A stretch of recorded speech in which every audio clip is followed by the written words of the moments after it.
Alright guys, pag-uusapan natin dito ay paano ba natin mahahanap yung ating GCash password or PIN po. Ano, pwedeng PIN, pwedeng GCash password, depende po sa ginamit ninyo.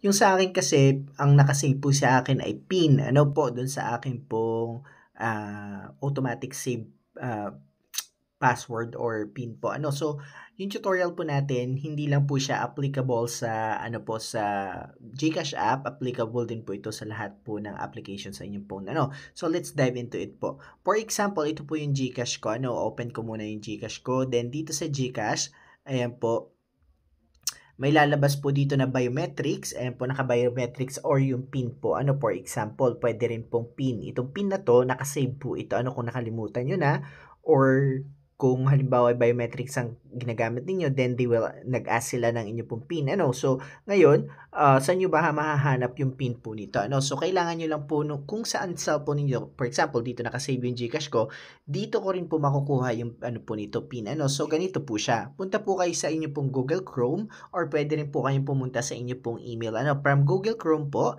ayan, punta kayo dito sa 3 dot dito sa taas. Ayan, pindutin nyo po yun. Then, baba po kayo.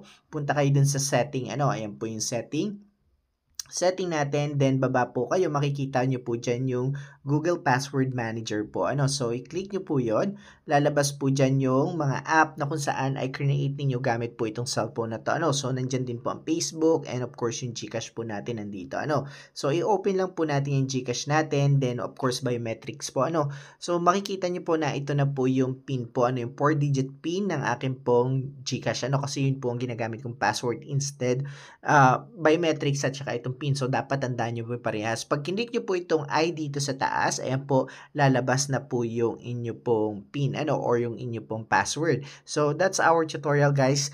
See you around. God bless you. Maraming salamat po.